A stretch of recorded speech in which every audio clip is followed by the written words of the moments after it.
नमस्कार, आप देख रहे हैं खबर फास्ट और मैं हूं आपके साथ शगुन कोछड़। हरियाणा टुडे में आप सभी का स्वागत है। इस बुलेटिन की शुरुआत करेंगे बड़ी खबर के साथ। बड़ी खबर आपको बताते हैं, हरियाणा में तेजी से कोरोना वायरस के मामले बढ़ते जा रहे हैं। 2091 पर पहुंचा है कोरोना के मरीजों का ये आंकड़ा। 2091 मरीज हरियाणा में हो चुके हैं और 1048 मरीजों ने कोरोना संक्रमण को मात दी है, वो ठीक हो चुके हैं। रविवार को 10 जिलों में 168 नए मामले सामने आए हैं।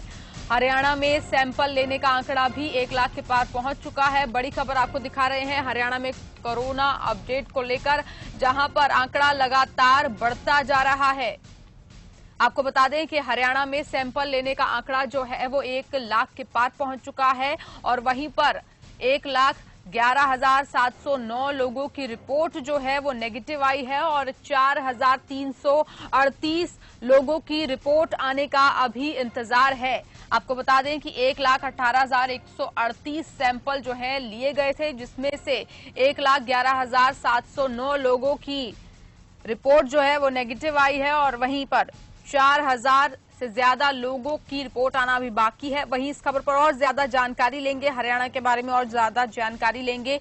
ब्यूरो एग्जीक्यूटिव मनीष कुमार से हमारे साथ जुड़ चुके हैं। जी मनीष, हरियाणा में लगातार तेजी से आंकड़ा जो है बढ़ता जा रहा है। जी देखिए, बिल्कुल हरियाणा में आए दिन जो है वो आंकड़ा लगातार बढ़ता जा रहा है। और अगर हम बात करें तो अगर कल की बात करें तो कल जो है वो 168 मामले और भी आए हैं, तो इसको लेके चिंता का विषय है ये। लेकिन अगर हम बात करें ठीक होने की, तो ठीक होने की संख्या जो है वो लगातार बढ़ती जा रही है। और जो आंकड़े की हम परसेंटेज ऑफ रेस्क्यू की अगर बात करें तो जो लगभग 70% के आसपास था, वो घटकर दोबारा हरियाणा का जो है वो 50% के करीब आ गया। जी मनीष, जैसा कि आज 1 जून है, लॉकडाउन 5 आज से शुरू हो रहा है, अनलॉक 1 का नाम भी इसे दिया गया है, लेकिन हरियाणा में जिस तरीके से मामले बढ़ते जा रहे हैं उसे देखते हुए जो ढील दी जा रही है, किस हद तक ये सही है? देखिए, यहाँ पे सही और गलत का जो सवाल है, देखिए अगर स्थिति देखी जाए, कोरोना की संख्या लगातार बढ़ती जा रही है, उसको देखें तो जो फैसला है सरकार का वो कहीं न कहीं गलत साबित होगा। लेकिन सरकार इस तरफ जो है वो जनजीवन को पटरी लाने पे पूरी तरह से काम कर रही है। कल देर शाम जो मुख्यमंत्री की अध्यक्षता में अनलॉक 1 को लेकर जो बैठक हुई, उसमें साफ साफ जो फैसला लिया गया, वो दुकानों का खोलने का समय जो पहले ऑड इवन के आधार पर जो दुकान खुल रहा था, वो ऑड इवन के आधार पर नहीं खुलेगा। सारी दुकानें खुलेगी, शाम को 5 बजे तक खुलेगी। वहीं पर अगर बात करें तो सरकार जो है वो उपायुक्त को जो डीसी है उनको एक पावर दिया है कि आप अपने हिसाब से जहाँ पे जैसे आपको सूट करता है उस हिसाब से आप खोलें, उस हिसाब से बंद करें। वहीं पर अगर बात करें तो शाम को 7 बजे से सुबह 7 बजे तक की जो कर्फ्यू की बात थी, उसमें ढील दी गई है। रात को 9 बजे से लेकर सुबह 5 बजे तक जो है वो कर्फ्यू रहेगा।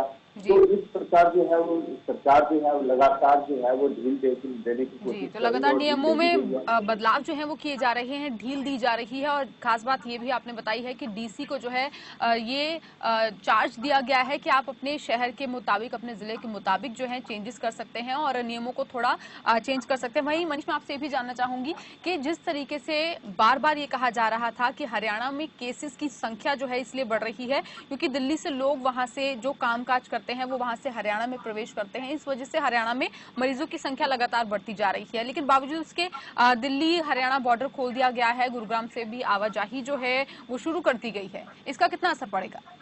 जी बिल्कुल, देखिए अब से लॉकडाउन 4 की अगर बात करें तो लगातार स्वास्थ्य मंत्री और गृह मंत्री अनिल विज का कहना था कि ये दिल्ली से सटा हुआ जितना भी जिला है उसी में जो है हरियाणा में संख्या बढ़ती जा रही है कोरोना की, और उसके कारण दिल्ली का जो बॉर्डर था वो भी सील किया गया था। लेकिन कल शाम देश राज्य मीटिंग हुई, उस मीटिंग में साफ साफ इसको खोल दिया गया है, ऐसा आदेश दिया गया है कि किसी भी प्रकार की कोई भी बंदिश बॉर्डर के ऊपर नहीं रहेगी। जो लोगों का आना जाना है वो सुचारू रूप से चलेगा, और चाहे वो माल का वाहन है, चाहे वो लोग है, उसको किसी भी परमिशन की जरूरत नहीं है, वो आ सकते हैं, जा सकते हैं। और आने वाला जो समय है वो वाकई में हरियाणा में और दिखेगा, क्योंकि कोरोना का कहर, क्योंकि आप जब बॉर्डर पे सख्ती थी तब इस प्रकार से अगर संख्या लगातार बढ़ रही थी, तो आने वाले समय में जब बॉर्डर खोल दिया गया है तो उसके बाद जो स्थिति होगी वो कुछ और ही तो कहीं ना कहीं कह सकते हैं कि ये निर्णय जो है घातक साबित हो सकता है, क्योंकि जब बॉर्डर बंद थे तभी केसेस इतने बढ़ रहे थे, अब बॉर्डर खोल दिए गए हैं और भी ढिलाई दी गई है, तो ये देखने वाली बात होगी कि आंकड़ा कहां तक जाता है। मनीष, हमारे साथ जुड़ने के लिए आपको बेहद शुक्रिया। सिरसा से हमारे साथ विक्रम भाटिया जुड़ चुके हैं, सिरसा का हाल वो बताएंगे। विक्रम, मेरी आवाज सुन पा रहे हैं आप? सिरसा में क्या कुछ हाल है? ऑनलाइन 1 आज जो है होगा और लॉकडाउन 5 की शुरुआत 1 जून यानी कि आज से हो चुकी है। जी बिल्कुल, सबसे पहले तो यही बताना चाहूंगा, जिस तरह लॉकडाउन 4 चला उस दौरान जो प्रशासन ने सख्ताई दिखाते हुए जो दुकानों खोलने का निर्णय लिया था वो काफी सराहनीय था। लेकिन कहीं ना कहीं लोग समझ नहीं रहे थे, उसके बावजूद प्रशासन को कड़ी मशक्कत करनी पड़ी उनको समझाने के लिए। प्रशासन के आला अधिकारी जो है बाजारों में रहे, तो ग्राहकों को समझाते रहे, साथ में दुकानदारों को समझाते रहे। अब जो है लॉकडाउन 5 शुरू हो चुका है, उसको लेकर अभी फिलहाल प्रशासन की तरफ से कोई दिशा निर्देश नहीं दिए गए हैं। हो सकता है 12 बजे के बाद जो है सिरसा उपायुक्त प्रेस कॉन्फ्रेंस करे और उसके बाद जो नए नियम लागू करने हैं या नई नीति अपनानी है उसको लेकर चर्चा की जाए। फिलहाल अगर हम सिरसा की अगर बात करें, पिछले जिस 2 हफ्तों से लगातार जो कोरोना के मरीज बढ़े थे, लगभग 6 मरीज जो है एक्टिव हैं इस टाइम सिरसा के अंदर, उसको देखकर कहीं ना कहीं प्रशासन गंभीर होता जरूर नजर आ रहा है। फिलहाल अभी लगभग 1 हफ्ता हो गया है, कोई ऐसा नया मामला नहीं आया है। इसके जो है जिला वासियों ने काफी राहत की सांस ली है। अब आगे आने वाला समय बताएगा कि लॉकडाउन 5 जो शुरू हुआ है उसको लेकर क्या नियम बनाए जाते हैं और क्या रणनीति रहेगी प्रशासन की ओर से। जी तो अभी तक कोई नया मामला सामने नहीं आया है, लेकिन अब आगे जो ये लॉकडाउन 5 आज से शुरू हो रहा है, इसमें देखने वाली बात होगी कि ढिलाई के बाद ये आंकड़ा बढ़ता है या वहीं पर स्थिर रहता है या कम हो जाता है। वहीं हमारे साथ सूरज दुहन गुरुग्राम से जुड़ चुके हैं, उनसे भी गुरुग्राम का हाल जान लेते हैं। जी सूरज, क्या कुछ हाल है गुरुग्राम का? क्योंकि बॉर्डर जो है खोल दिए गए हैं, आवाजाही शुरू हो गई है, हरियाणा में लगातार आंकड़ा बढ़ रहा है, बॉर्डर के क्या कुछ हालात हैं, आपसे जानना चाहेंगे। देखिए शकुर, अगर बात की जाए गुरुग्राम के बदतर हालत यहाँ पर देखने को मिल रहे हैं। बताना चाहूंगा जो सगुन कि पिछले 24 घंटे में 97 यानी 97 मामले सामने आए हैं। जो आंकड़े का जो बढ़ना एक बहुत बड़ा चुनौती साबित यहाँ पर हो रहा है। दूसरी बात मैं बताना चाहूंगा सगुन कि आज 1 जून है। आप बताना चाहो अनलॉक फेज 1 शुरू हो गया है, यानी लॉकडाउन 5 शुरू हो गया है। उसके बावजूद जो कंटेनमेंट जोन घोषित किए गए वहां पर किसी प्रकार की कोई राहत नहीं दी गई है। हरियाणा के मुख्यमंत्री मनोहर लाल खट्टर ने अलग अलग डिस्ट्रिक्ट वाइज अलग अलग जोनों में जो सभी को जो अपने उद्योग धंधे हैं या जिम है या किसी पर स्कूल है, उसको अलग अलग डेट दे दी गई है। अलग अलग नीति के अनुसार उनको खोल दिया जाएगा। लेकिन अनलॉक फेज 1 आज शुरुआत हो गई है। अगर बॉर्डर की बात की जाए सगुन, बॉर्डर बिल्कुल आई जाए वैसे की वैसे ही है, क्योंकि जो हरियाणा के गृह मंत्री अनिल विज ने ये आदेश दिए गए थे कि जो गुरुग्राम जो आंकड़े बढ़ रहे हैं वो दिल्ली से सटा बढ़ रहे हैं कि उसको बॉर्डर को सील किया जाए। हालांकि इतना तो ऑर्डर जरूर कर दिए गए थे, लेकिन अभी तक नहीं किया गया। लोगों की सगुन ऐसे की ऐसे ही है और ऐसे ही सिर्फ फॉर्मेलिटी तौर पे नजर आ रही है। जैसा कि आप बता रहे हैं कि चेकिंग लोगों से की जा रही है, उनसे क्या ई पास मांगे जा रहे हैं या आईडी कार्ड उनके देखे जा रहे हैं, उनको आने दिया जा रहा है या नहीं आने दिया जा रहा? देखिए सगुन, बात की जाए अगर बॉर्डर की, गुरुग्राम दिल्ली सटा हुआ जो बॉर्डर है पर हम मौजूद थे, 1 घंटा पहले मौजूद थे, वहां पर पुलिस अधिकारी मौजूद थे, लेकिन किसी की कोई भी ई पास चेक नहीं किया जा रहा। जैसे ही कोई गाड़ी आती है तो तुरंत उसको एंट्री की जा रही है।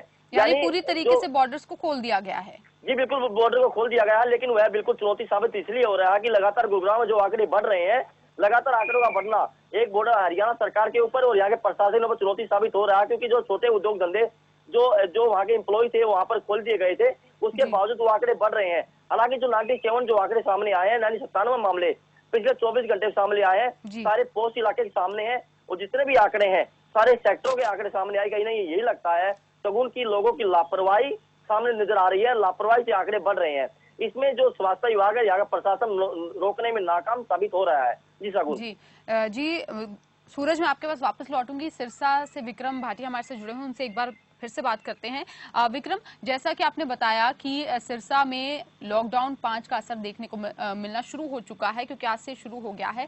सीएम मनोहर लाल ने कल जो बैठक की थी उसमें साफ तौर पर कहा था कि बाजारों में दुकानें हैं, छोटी दुकानों में 2 लोगों की एंट्री होगी और बड़ी दुकानों में 5 ग्राहक ही आ सकेंगे। तो क्या लोग इसका पालन करते हुए सिरसा में नजर आ रहे हैं?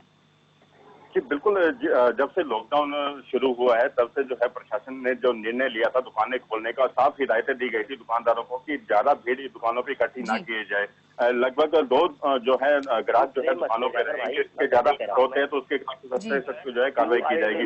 उसको लेकर कहीं ना कहीं ये देखने को मिला है कि बाजारों के अंदर जिस तरह पहले भीड़ बढ़ गई थी वो कम होती नजर आई थी, लेकिन अभी भी कुछ लोग ऐसे हैं कि जो नियमों का पालन नहीं कर रहे हैं, समस्या को ज्यादा बढ़ा रहे हैं।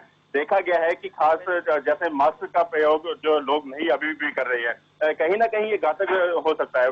भीड़ भाड़ वाले इलाके हैं, वहां पर भीड़ अभी भी देखी जा सकती है। अगर हम नाकों की अगर बात करें, शहर के अंदर नाके लगाए गए थे, पहले आने जाने वाले लोगों को चेक किया जा रहा था, लेकिन अब उन नाकों पर सिर्फ पुलिसकर्मी बैठे तो हैं, लेकिन किसी को भी जो है चेक नहीं किया जा रहा है। कहीं ना कहीं प्रशासन का भी ढीलापन नजर आता है इसके अंदर, और प्रशासन को जो है इसके अंदर और कठोर कदम उठाने होंगे ताकि जो तेजी से कोरोना के मरीज बढ़ रहे हैं वो उसमें जो है लगाम लगाई जा सके। खास आपको बताना चाहूंगा, प्रशासन जो है ढीला पड़ता हुआ नजर आ रहा है यहाँ पर, और लोगों को जहां सरकारें ये कह रही हैं कि ढील का मतलब ये नहीं है कि आप अपनी सावधानी ना बरते, अपनी सावधानी में बिल्कुल भी ढिलाई ना कीजिए, मास्क पहनकर आइए, सोशल डिस्टेंसिंग का पूरा ध्यान रखिए, लेकिन यहाँ पर पुलिस कर्मचारी जैसे कि विक्रम भाटिया बता रहे हैं कि ढिलाई करते हुए नजर आ रहे हैं, लापरवाही बरतते हुए नजर आ रहे हैं। सूरज भान, आपके पास मैं आऊंगी और ये जानना चाहूंगी कि कल जो मीटिंग हुई थी उसमें यह भी कहा गया था कि खेल गतिविधियों को सुबह 5 बजे से शुरू कर दिया जाएगा। देखिए शकुन, बिल्कुल बात की जाए, जो नियम बनाए गए हैं उसके अकॉर्डिंग, जो नियमावली के अनुसार सब कुछ मैं आपको बताना चाहूंगा। जिस तरह देखा, जो नियम बनाए गए थे, गुरुग्राम में शाम 9 बजे से लेकर सुबह 5 बजे तक यानी कर्फ्यू रहेगा, कोई भी घर से बाहर नहीं निकल सकता। उसके बावजूद पहले 7 बजे टाइम रखा गया था, 7 से 5 बजे टाइम रखा गया है, यानी जो गतिविधि है वो गतिविधि वैसे ही रहेंगे। लेकिन इतना बताना चाहूंगा, उसमें कुछ बदलाव बिल्कुल देखने को मिल रहा है सगुन। जो अंतिम संस्कार में अगर किसी की डेथ हो जाती है तो वहाँ 20 ही लोग ही शामिल होंगे। अगर कोई ब्याह शादी है तो वहाँ 50 लोगों की अनुमति दी गई है। दूसरी बात, जितने भी कंटेनमेंट जोन घोषित किए गए हैं वहाँ पर लॉकडाउन लगा रहेगा, यानी लोगों की जो पाबंदियां हैं, जो बाधित क्षेत्र है, उस पर बिल्कुल वहाँ पर पूरी सख्ताई वहाँ पर देखने को मिलेगी। उसके बावजूद अलग अलग जो स्कूल कॉलेज है उनको अनुमति अभी नहीं है, क्योंकि 8 जुलाई से स्कूल खोलने की अनुमति दी गई है। उसके बावजूद जो जिम है और जो मॉल है उसके अकॉर्डिंग वो सबको ढील बरती जाएगी, लेकिन उसके पहले रजिस्ट्रेशन करवाना होगा। कुछ राय मांगी गई है, कल भी यहाँ पर मीटिंग हुई थी, एक राय मांगी गई है कि आखिर जो टाइमिंग है, टाइम में जो शाम को जो होटल रेस्टोरेंट जो टाइम है वो खाने के डिनर का जो टाइम होता है उसको बढ़ा दिया जाए। हालांकि पहले जो टाइम रखा गया था 9 बजे टाइम रखा गया था, लेकिन शाम को जो अनुमति आने के बावजूद और लोगों की जो बातचीत करने के बावजूद उसका 8 से 10 बजे टाइम रखा गया है। लेकिन बदलाव जरूर है। लेकिन मैं सगुन ये भी बताना चाहूंगा, हरियाणा में यानी 22 जिले में है, 22 जिले हरियाणा में है, और सबसे ज्यादा केस गुरुग्राम में सामने आ रहे हैं, क्योंकि लगातार कभी 97 मामले सामने आते हैं, कभी 115 आते हैं, 197 मामले सामने आते हैं।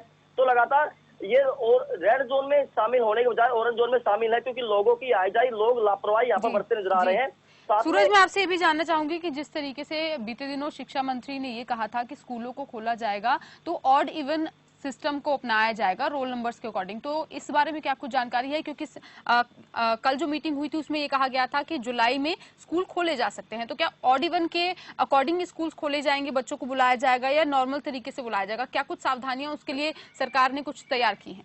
देखिए सकुन, बात की जाए, जो शिक्षा विभाग की बात की जाए तो लगातार शिक्षा विभाग ने पहले भी निजी स्कूल वालों को एक अनुमति दे रखी है, कुछ राहत दे रखी है। वहाँ पे एक बस चालक भी वहाँ पर है, और एक कंप्यूटर ऑपरेटर, और एक सफाई कर्मचारी, और एक वहाँ का जो एडमिनिस्ट्रेटर यानी प्रिंसिपल जा सकता है।